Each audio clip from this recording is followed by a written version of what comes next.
শুভ সকাল। রবিবারের এই আয়সী সকালটা কার না ভালো লাগে? ঘুম ভাঙতেই মনে পড়ে গেল আজ তো ছুটির দিন, মানে স্পেশাল কিছু তো হতেই চলেছে। তাই দেরি না করে আড়মোড়া ভেঙে বিছানা ছাড়লাম। সকালটা শুরু করলাম ফ্রেশ হয়ে।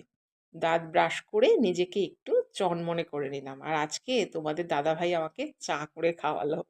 তাহলে তো আরো দিনটা স্পেশাল হয়ে গেল, তাই না? আজকে রান্নাঘর রান্নাঘরে বেশ ব্যস্ততায় কাটবে। এবার প্রথমে নিয়ে নিলাম, চাল নিয়ে নিচ্ছি, মানে ভাত বসাবো। আজকে নীলাদ্রি বলল যে সকালে ভাতই খাবে। জেনারেলি খিচুড়ি খায়, মানে শ্যামা চাল বা কেনোয়ার খিচুড়ি। তো আজকে বলল যে না, খাবে না।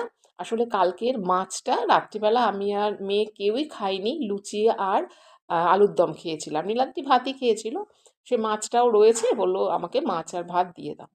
তো ওদিকে ভাত বসিয়ে আর এদিকে কাটাকাটিগুলো করে নিলাম। আজকে চিকেন তো হবেই। ভাবলাম যে আজকে উচ্ছে সেদ্ধ দেবো না, আজকে একটু উচ্ছে ভাজাই করে নিই। উচ্ছেগুলো আজকে না এইভাবে গোল গোল করে কেটে নিয়েছি। অনেক সময় যেভাবে আলু ভাজা করে সেভাবেই করি। তো আজকে এইভাবে করে নিলাম। ওগুলো তো হয়েই গেছে, সেগুলো আর তোমাদের দেখালাম না। আর এদিকে এখন চিকেন বসিয়ে দিয়েছি। আমার মেয়ে চিকেন খেতে এমনিতে পছন্দ খুব একটা করে না, তবে খুব যদি কষা কষা করে করা হয় তাহলে সে ভালো খায়।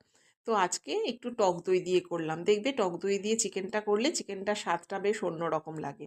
ওদিকে চিকেন বসিয়ে এখানে কাঁচা লঙ্কাগুলো বোটাগুলো ছাড়িয়ে একদম ফ্রিজে ঢুকিয়ে রাখলাম, যাতে সারা সপ্তাহটা একদম কাঁচা লঙ্কাগুলো সতেজ থাকে। এই করতে করতে টুকটাক বিভিন্ন কাজ করতে করতে আমার চিকেনটা কিন্তু হয়ে গেছে। চিকেনটা খেতে কিন্তু বেশ হয়েছিল। চলো আজকে কি কি রান্না করেছি সেটা তোমাদের দেখিয়ে দিই, তার সাথে ব্লগটা শেষ করি। ভাত করেছি, উচ্ছে ভাজা করেছি, মূলো ছেচকি, মুসুর ডাল, আর হচ্ছে এখানে চিকেন, চাটনি।